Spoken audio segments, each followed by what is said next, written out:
The great hall of the Galactic Council shone with light that bounced off its white marble walls. 200 alien beings sat in rising circles, each at their own small desk. They wore fancy robes in many colors. Some had scales, some had fur, and others had skin that glowed. They all waited for the day's big meeting to start. In the center of the hall stood Ambassador Ta, the only human present. He wore a simple blue suit with Earth's symbol on his chest. His black hair was cut short, and his face showed no fear, though inside his heart beat fast. Today, after 50 years of waiting and working, humans would ask to become full members of the Council. "The Council recognizes Earth's Ambassador Ta," said Councillor Dury, the head of the Council. Dury was tall and thin with purple skin that seemed to shift like oil on water. His 6 eyes blinked in different patterns as he spoke. "You may present Earth's case for full membership." Ta nodded and stepped forward. Behind him stood his assistant Jun, a young man with bright eyes who carried a datapad. Jun gave Ta an encouraging smile. "Honorable Council members," Ta began, his voice clear and strong. 50 years ago, your ships found Earth. We were just beginning to reach for the stars. You invited us to learn and grow under your guidance as an observing species. Today, I come to show that humans have earned the right to sit among you as equals." Tai touched a small device on his wrist, and the air above him filled with images. They showed human ships helping during the great space storm of Alpha Centauri. They showed human doctors working with alien healers to cure the Blue Plague. They showed 5 different alien species living peacefully on Earth. In 50 years, humans have learned your technologies and added our own ideas. We have welcomed 5 council species to live on our world. And most importantly, we helped bring peace during the Proxima conflict, when 2 council races were ready for war. Some council members nodded in agreement. A few even tapped their desks in the council's way of showing approval. Tai continued, "We have followed every rule in the council charter. We have proven ourselves peaceful, helpful, and ready to join you in making our galaxy better for all species." He finished speaking and stood tall, waiting for questions.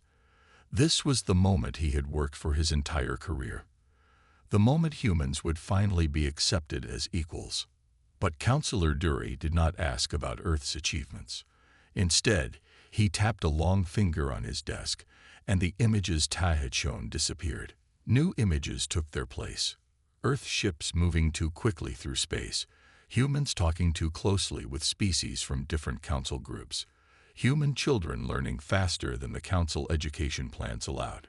"Ambassador Tay," Dury said, his voice now cold, "you were not called here today to discuss membership." Tai felt a chill run down his back. "I don't understand. Our application was accepted for today's meeting." "Yes, an application was scheduled," Dury agreed, "but not for membership. For review of continued observation status."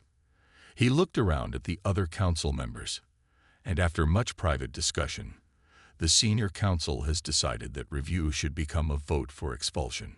Gasps filled the room. Even some council members seemed surprised. Ta stood frozen in shock. "Expulsion?" he finally managed to say. "On what grounds?" Dury stood taller, now almost twice Ta's height. "On the grounds that humanity represents a dangerous element in galactic society." The air filled with new images. Human ships upgrading their engines without permission.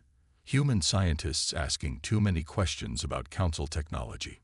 Human children advancing through alien language studies at 3 times the approved rate. Dangerous innovation rates, Dury listed. Cultural contamination. Failure to adhere to evolutionary timelines. Each charge appeared in glowing letters above Ta's head. Jun stepped forward and whispered urgently to Ta, "Ambassador, they're violating council procedure. Expulsion votes require 3 months' notice and..." A beam of light hit the floor at Jun's feet, stopping him mid-sentence. Dury held a small pointer. "The human assistant will be silent," Dury said. "This is a senior council matter now." Ta straightened his shoulders. "With respect, Councillor Dury, my assistant is correct." Council law requires proper notice for an expulsion vote. We have received none. Emergency provisions, Dury said with a wave of his hand. Section 42, Paragraph 7. The Senior Council may expedite procedures when facing urgent threats. Humans are not a threat. Ta protested, his calm facade beginning to crack. The evidence says otherwise, Dury replied. He turned to address the full council. Humanity advances too quickly. They ask too many questions. They change too many things. In 50 years, they have progressed technologically what takes most species 200 years. If allowed to continue, they will disrupt the careful balance we have maintained for 10,000 years. Ta looked around desperately at the council members. Some looked uncomfortable, but many were nodding. We call for a vote, Dury announced. Shall humanity be expelled from all Galactic Council institutions and restricted to their home system until further notice? June frantically typed on his data pad, then showed it to Ta.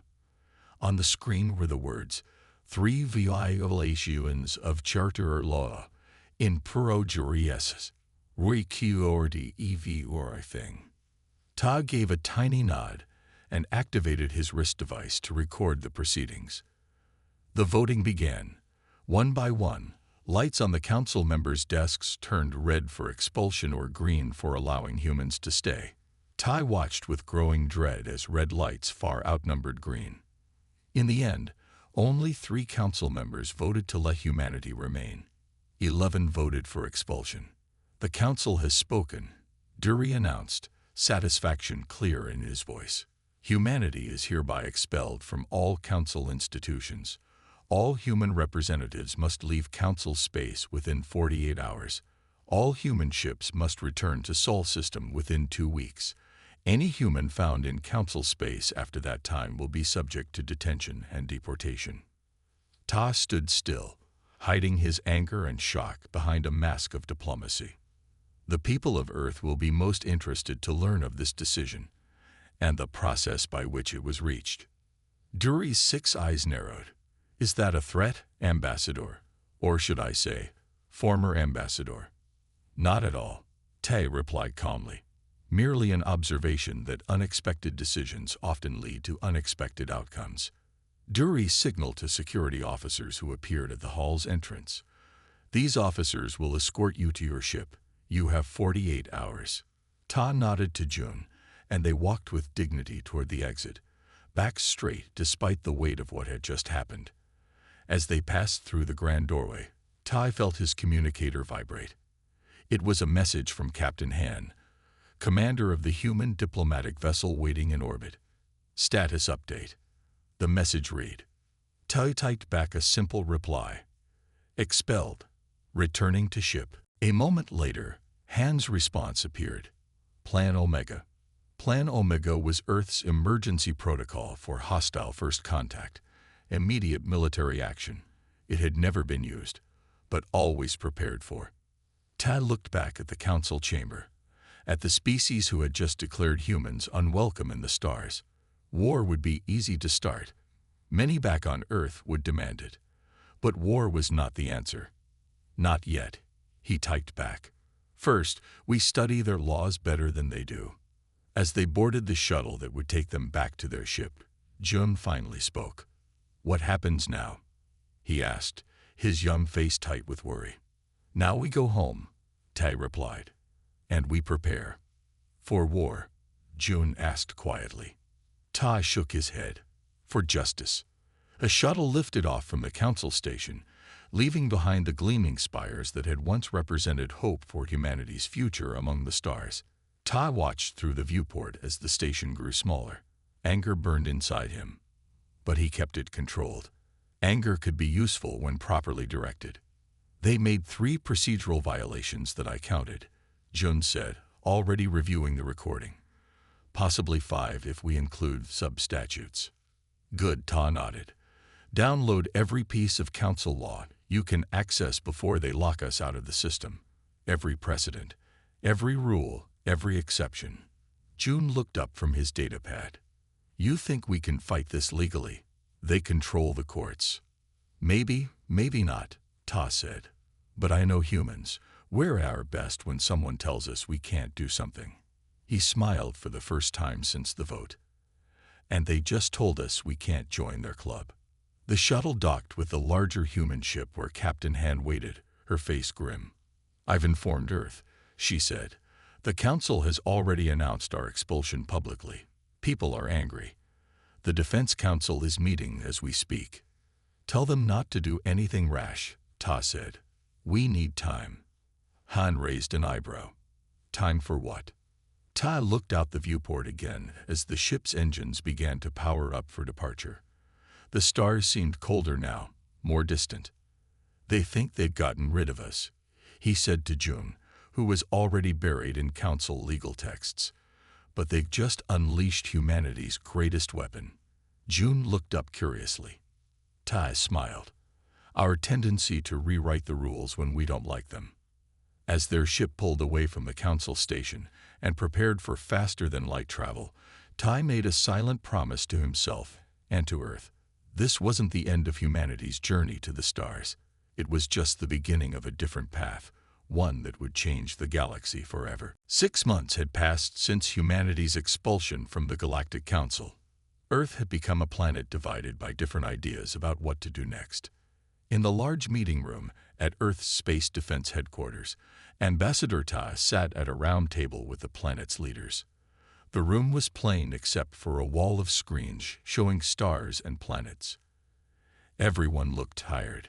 The people want action, said President Lee, an older woman with short gray hair. Some call for war. Others want to cut all ties with alien worlds. Admiral Sun, head of Earth's defense forces, stood by a screen showing Council ships. He was tall with a stern face and spoke in a firm voice. Their ships watch our borders. More arrive each week. Not yet enough for an attack, but a clear warning. War would be a mistake, Ta said calmly.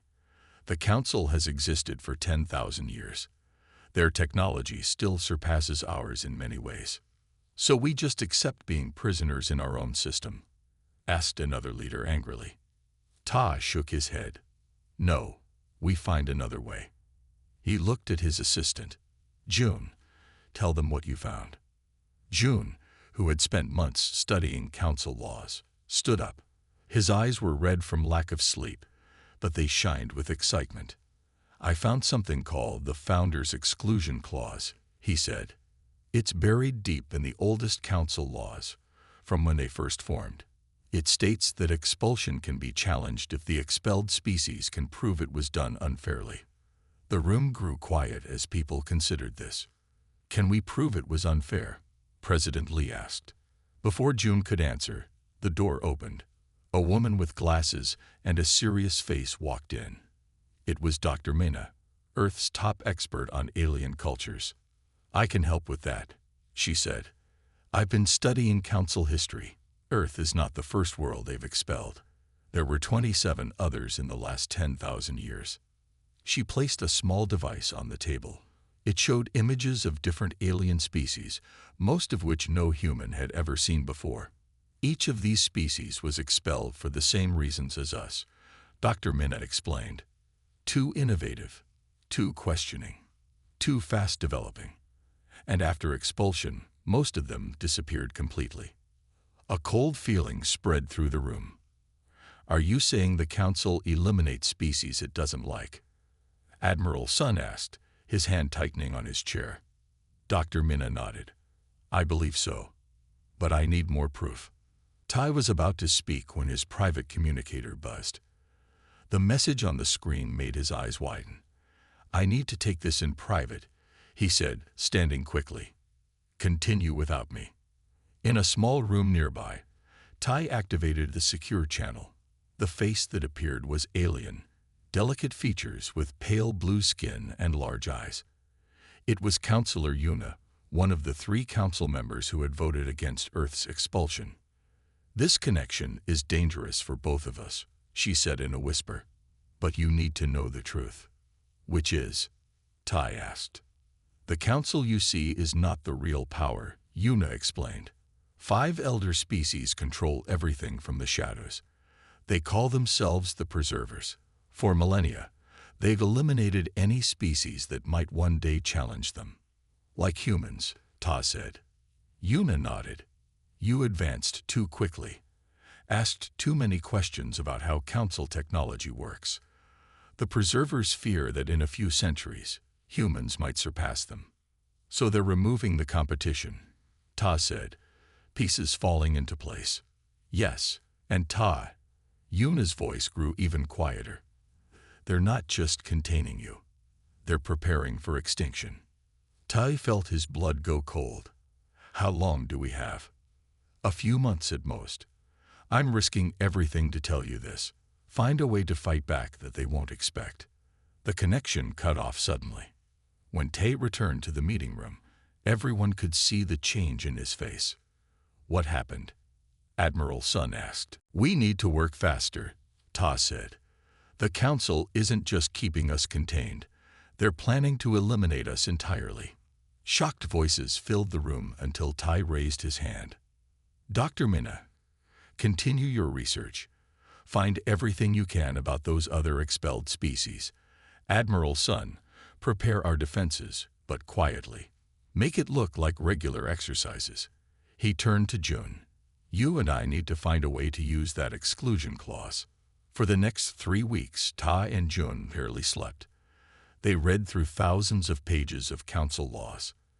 Dr. Minna joined them often, adding what she learned about other expelled species. One night, when the three of them were alone in Ta's office surrounded by data screens, Jun jumped up from his chair. I found something, he shouted. Article 7.319. Any non-member species may challenge Council decisions through the Ancient Challenge. What's the Ancient Challenge? Tai asked. June frowned. It doesn't say, just that it must be performed before the Arbiters. The Arbiters. Dr. Minna moved closer. I've seen that term in very old records. They were some kind of judges from before the current Council formed. They all looked at each other. A challenge they didn't understand, to be judged by beings that might not even exist anymore. It wasn't much, but it was something. The next day, Admiral Sun brought more troubling news. Council ships are changing position, he said, showing Tai a map of space around their solar system. They're forming a complete blockade, and we've detected energy readings consistent with planet-killer weapons. Todd felt the weight of Earth's future on his shoulders. How long until they're in position? 3 months, maybe less, Sun replied. That evening, as Todd looked out the window at the stars, wondering if they were about to be cut off from them forever, his communicator buzzed again. It was Counselor Yuna. I don't have much time, she said, her image fuzzy with interference. They're preparing their fleets, Ta. Not just for containment, for extinction. The Council has labeled Earth a Type 9 evolutionary threat.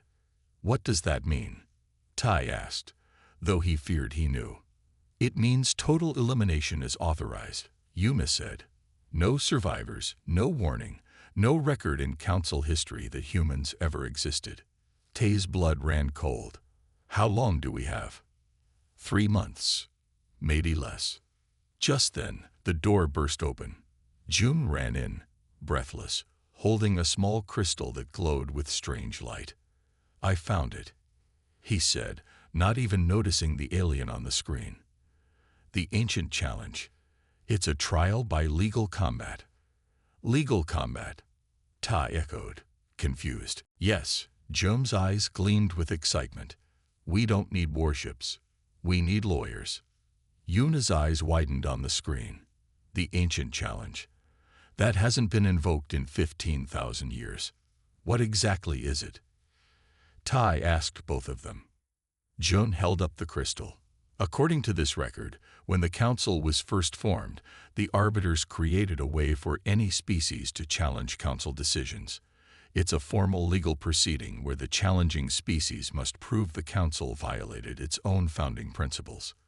Who are these Arbiters? Tai asked. Ancient artificial intelligences, Yuma answered, surprising them. Created to ensure the Council remained fair and just. Most Council members think they shut down ages ago. But they didn't. Tai asked. No one knows, Yuna admitted. No one has attempted the challenge in so long. The last species that tried. She hesitated. What happened to them?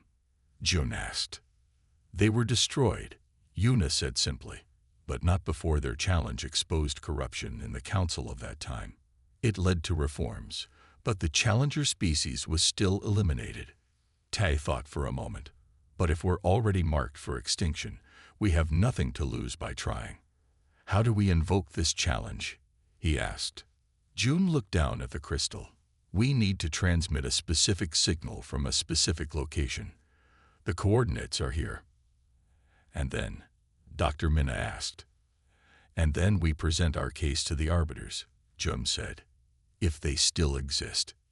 Yuna's image began to break up. I must go. They're scanning communications. If you choose the challenge path, be careful. The council will still try to destroy you before you can complete it. As her image disappeared, Ta looked at his two companions.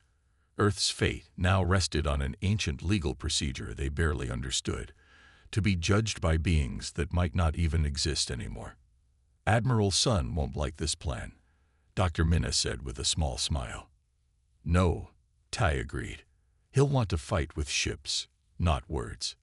But this is how we fight, Jun said, holding up the crystal. Not with weapons they expect, but with their own laws. Laws they've forgotten, but we've studied. Ta nodded, a plan forming in his mind. Dr. Minna, find everything you can about these arbiters. Jun, prepare our legal case. I'll deal with Admiral Sun and the world leaders. He looked out at the stars again, but this time with hope rather than despair. The council thinks they know humans, he said quietly. They think we'll either surrender or attack head-on. They don't expect us to challenge them in a way no one has dared in 15,000 years. For the first time in months, Ta smiled. Let's show them why that was a mistake. Absolutely not, Admiral Sun said, slamming his fist on the table. You want to bet Earth's survival on an ancient legal trick. They were in the underground war room. Maps of space showed the growing number of council ships around Earth's solar system. Admiral Sun wanted to fight with Earth's ships. Ta wanted to use the ancient challenge. Fighting is exactly what they expect, Tai argued. We have 400 ships. They have thousands. So we just trust these arbiter things. Sun asked, what if they don't even exist anymore? Before Tai could answer, President Lee raised her hand for silence. We need every possible option, she said. Ambassador Tai, how soon can this challenge be ready? We need our best legal mind, Tai replied. And there's only one person I trust with this. 2 days later, a small ship landed at the mountain home of Jin, once Earth's greatest lawyer. She had left public life years ago to live alone in the mountains. She was older now, with silver hair and sharp eyes that missed nothing. When Ta, Jun, and Dr. Minna explained why they had come, Jin laughed.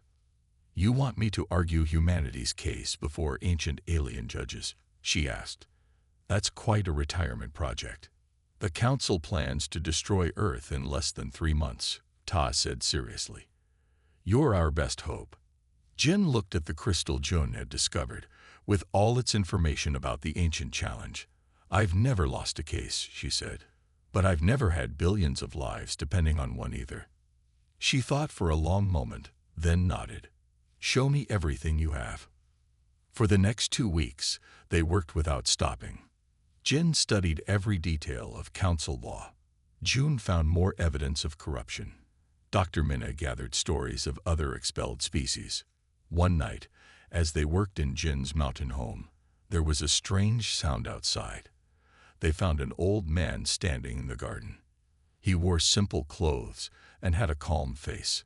He was not human. My name is Kai, he said in perfect human language.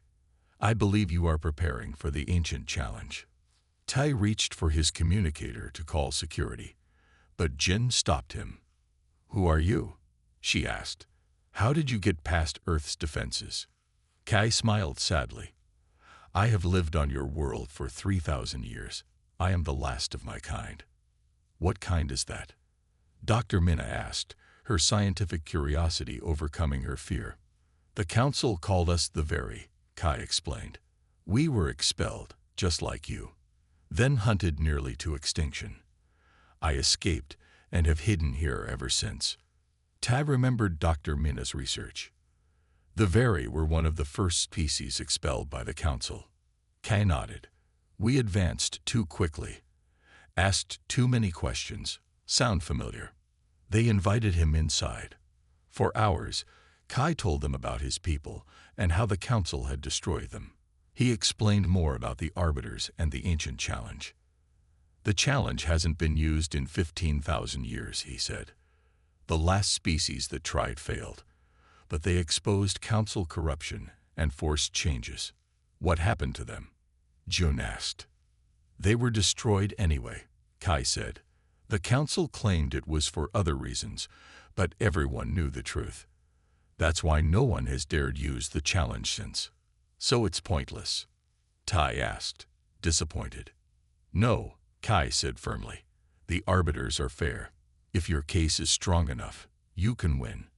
And I think things are different now. How? Jin asked. The council has grown too confident, too corrupt. They've forgotten their own laws. But you've studied them carefully. Kai smiled at Jun. And you have something no other challenged species had. What's that? Jun asked. A warning, Kai replied. And time to prepare. With Kai's help, they created their legal case against the council. Jin studied every detail of council law, finding dozens of violations. Jun organized the evidence. Dr. Minna prepared historical examples. Meanwhile, Admiral Sun positioned Earth's ships in defensive formation, ready for the worst. Earth's factories worked day and night building more ships, just in case. 2 months after Kai joined them, they were ready. The time had come to issue the challenge. According to Kai, they needed to transmit a special signal from a specific point in space. Tai, Jin, Jun, Kai, and Dr. Minna boarded a small ship. It was Earth's oldest vessel, chosen because its simple systems might be recognized by the ancient Arbiters. As they left Earth's orbit, council ships watched but did not stop them. They didn't understand what was happening. They think we're trying to escape, Admiral Sun said over the communication link, or starting negotiations. They don't know about the challenge yet. The small ship traveled to a point between stars, exactly where Kai said the signal must be sent. Jun placed the crystal in a special holder they had built. It began to glow brighter. Now what? Tai asked. Now we wait, Kai replied. For 3 hours, nothing happened. Ta began to worry. Had they come all this way for nothing? Then the ship's instruments detected something strange. A doorway opened in space itself. A glowing blue oval big enough for their ship. The path to the arbitration planet, Kai explained. It exists outside normal space. Ta looked at his companions. Are we ready for this? Jin nodded firmly. We have truth on our side. And the council's own laws. They guided the ship through the doorway. For a moment, everything went white. Then they were flying toward a small planet that shouldn't have been there. It was covered in ancient buildings that glowed with soft blue light. As they landed, they saw they weren't alone. A large council ship had arrived before them. How is that possible? Jun asked. The preservers must have detected the signal, Kai said. They know what's happening now. They left their ship and walked toward a huge building at the center of the ancient city. The air was cool and smelled like nothing on Earth. Everything was silent except for their footsteps. At the entrance to the building, they met their opponents. Councillor Dury stood with 50 alien beings in formal robes. His 6 eyes narrowed when he saw Ta. Humans, he said coldly. You waste your final days on a meaningless ritual. If it's meaningless, why bring 50 legal experts? Jin asked, nodding at his group. Dury looked at Kai, and his eyes widened in shock. A very impossible. They were eliminated millennia ago. Not all of us, Kai said. I've waited 3,000 years for this day. The great doors of the building opened on their own.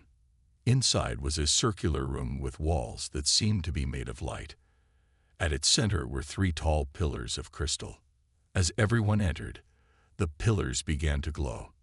"The Arbiters," Kai whispered. "They still exist." The light from the pillars grew until it took the shape of 3 tall, featureless beings. "The ancient Shalenghaishasbn said a voice that everyone heard in their own language. "Who is Tnd's Aschallengr?" Ta stepped forward. "Humanity, represented by Earth." "Who is Tnd's ASD Defender?" Duri moved forward. "The Galactic Council." "State, the Shjaleng." Jin stepped forward now. This was her moment. "We challenge our expulsion from the Council. We challenge the right of the Council to threaten our extinction. And we challenge the entire foundation upon which the current Council operates." The Arbiter's light pulsed. "Bold CLAMs. Present your EVIDNC." For the next 6 hours, Jin presented their case. She showed how the Council had violated its own laws when expelling Earth. She revealed evidence of 27 other species who had been expelled and then eliminated. She exposed the secret control of the 5 elder species that Counselor Yuma had told them about. With each point, the Arbiter's light pulsed stronger. Duri and his legal team tried to argue against them, but Jin was prepared for every counter-argument. Finally, Jin played her strongest evidence: recordings of council meetings that Counselor Yuma had secretly provided, where the preservers discussed eliminating problem species like humans. The Council has not just broken its laws. Jin's voice echoed through the ancient chamber. It has become the very tyranny it was founded to prevent. The Arbiter's lights pulsed, growing brighter than before. Kai gripped Ta's arm. "They're listening," he whispered. "After 15,000 years, they're finally listening." Counselor Duri stood, his face twisted with anger. "This is meaningless. Even if you win this antiquated ritual, we have the power. We have surrounded your world." The lead Arbiter's voice resonated like crystal. "Then you admit to planning genocide regardless of legal outcome." As Duri realized his fatal error, the chamber doors opened. Representatives from 30 other species entered, all watching the broadcast, all realizing they could be next. "I believe," said Ta quietly, "that this challenge just became about more than just humanity." The Arbiter's light grew until it filled the room. When it faded, the lead Arbiter spoke again. "The Chaleng is VDLID. The evidency is TLER. The Council's FAILED its FOUMending purpose." Yuri stepped back in shock. "This cannot be." "Judigi me inti woyal no be or indi or deed," the Arbiters continued. "And a nudu path forward must be found." Ta looked at Jin, Jun, Dr. Minna, and Kai. Their faces showed the same mix of hope and fear that he felt. They had won the challenge. But what would that mean for Earth? For the galaxy? The Arbiter's final judgment was about to begin. The light from the Arbiters filled the ancient chamber. Everyone waited in silence for their judgment. Ta stood tall, though his heart beat fast. Jin looked calm, her years of legal battles showing in her steady gaze. Jun and Dr. Minna held hands, drawing strength from each other. Kai's eyes were closed, as if in prayer for his long-dead people. "The GDGMENT of DER by TRS as FINAL," the center pillar of light announced. "The Galactic Council HA's FAILED its FOUMending purpose." Counselor Duri stepped forward, his purple skin darkening with anger. "You cannot undo 10,000 years of council rule with one trial." "We can," the Arbiters replied as one. "We were created for this purpose." The chamber doors opened wider. More aliens entered, representatives from many worlds. News of the challenge had spread across council space. The CALENG will now be omni a figural trial of KONCL leadership, the arbiters declared. All may est. All may speak. For the next 3 days, the trial continued. Jin presented evidence of 27 species eliminated by council order. Survivors from 15 other expelled species came forward, having existed in hiding for centuries. One alien with feathered skin spoke of his world, destroyed 500 years ago. Another with 6 arms showed records of her people forced to live in secret on remote planets. Each story was worse than the last. Councillor Dury tried to defend the council's actions, but his words rang hollow against the mountain of evidence. Some of his own legal team looked uncomfortable, stepping away from him. On the 3rd day, the leader of the arbiters spoke directly to Ta. What do we as humanity propose to replace the ACURRENT system? This was the moment they had prepared for. Jin nodded to June, who stepped forward with their proposal. We propose a new galactic compact, Jun said clearly, based on the original council founding principles, but with key changes. He displayed their plan in the air above them. First, no species can be expelled without unanimous vote and fair trial. Second, leadership must rotate among all member species, not just the oldest 5. Third, technological advances must be shared, not controlled. As June outlined their proposal, many representatives nodded in agreement. Some even tapped their hands or tentacles in approval. And finally, June concluded, any action to harm or eliminate a species will be considered a crime against all galactic life. Never again will the strong be allowed to remove the different just because they fear change. The chamber filled with sounds of agreement. Even some of Dury's legal team joined in. The arbiter's light pulsed with what seemed like approval. The PROPOSAL is worthy of Kyoa inside Eoration. Dury could see he was losing control. He pressed a small device on his wrist and spoke into it. Implement emergency protocol red. Target. Sol system. He looked at Ta with cruel triumph. Even if you win here, your world will be dust before you return. The chamber erupted in shock. Ta reached for his communicator to warn Earth, but no signal could reach them from this place. You would edginamori our JDG and ENT. The arbiters asked, their light turning darker. Your time is past, Dury said. The council has the power now, not ancient machines. You are mistaken, the center arbiter replied. Its light expanded until it filled the room with images, star maps, ships, space stations. We AV CA8. We HAV We have paired. The images showed council ships throughout the galaxy. Then something strange happened. The ships stopped moving. Their lights went out. All KONCL technology, STEM's F-Rome hours, the arbiters explained. All can be controlled by US. This way is our final safe guard. Dury's eyes widened in fear. Impossible.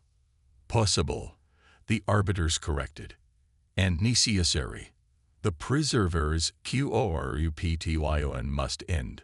The images showed the ships around Earth powering down, drifting harmlessly in space. On many council worlds, hidden systems activated, revealing the truth about the preservers' actions to all species.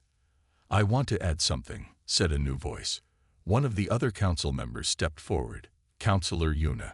She had arrived secretly during the trial. For centuries, some of us have tried to fight the corruption from within, she said. But the preserver's control was too strong. Now is our chance to build something better. Many of the representatives agreed. Dury looked around and saw he had lost. Even his own security forces were now listening to the arbiters. The decision is made, the arbiters announced. The old council is dissolved. A new compact will form, based on the human proposal, but shaped by all species together. Dury and his closest supporters were taken away by their own security forces. The other council members, those who had been kept in the dark about the Preserver's true actions, looked shocked but ready to help build something new. When the trial ended, Ty and his friends prepared to return to Earth. They were tired but filled with hope. "You did it," Kai said to Ty, tears in his old eyes. "After 3,000 years, justice for my people. And a new chance for yours." "We all did it," Ty replied. "And the work is just beginning." 5 years later, Ty stood on the observation deck of the new Galactic Compact headquarters. It had been built where the old council spires once stood. Representatives from 200 species moved through the grand hall below, including 7 thought extinct for millennia. Earth had become the center for the new Compact's legal system. Humans were valued for their creativity and questioning nature, the very things the old council had feared. June approached Ta. He was no longer a young assistant, but a respected legal authority throughout the galaxy. "Ambassador," Jun said with a smile. They still used the old title sometimes, though Tay's official position was now Compact Ombudsman, the person who made sure the new laws were applied fairly. "Not ambassador anymore," Tad reminded him. "Just Ombudsman." "The arbiters request your presence," Jun said. "The final draft of the Compact Constitution is ready for review." Ta nodded and looked out at the stars one more time. The arbiters now worked openly with all species, sharing knowledge that had been hidden for ages. Ships from Earth traveled freely through the galaxy, welcomed on worlds that once feared human ideas. "We almost didn't survive to see this," Jun said, watching a group of human children playing with young aliens from a dozen worlds. The children were part of the first Compact education exchange. "That was their mistake," Tay replied. "They threw us out of their council, so we built something better." He looked out at the stars, now filled with possibility rather than threat. They forgot the most important lesson about humans, which is, we don't just break rules when they're unjust. We rewrite them. And this time, we wrote them for everyone. As they walked toward the Arbiter's chamber, ships from 100 worlds glistened in orbit above, not in formation for war, but in celebration of law. Jin was already there, arguing happily with a 6-armed alien lawyer about the finer points of interspecies trade rules. Dr. Minna stood with Kai, recording stories from the oldest species for the new Galactic History Archive. And at the center of it all, the Arbiters washed over the new Compact with their steady light, not controlling, but guiding, not ruling, but advising. Tai remembered the day humans had been expelled from the council, how angry and helpless he had felt. Now he understood that sometimes the worst moments led to the best outcomes. Humanity had not just found its place among the stars. It had helped create a new and better one. Outside the windows, a small ship took off for Earth. It carried the first group of alien students who would study at Earth's universities. Among them was a young being from Counselor Dury's world. The cycle of fear was being broken, one relationship at a time. "Ready for the next challenge?" June asked as they entered the Arbiter's chamber. Tai smiled. "Always." The universe, after all, was full of rules waiting to be rewritten, and humans were just getting started.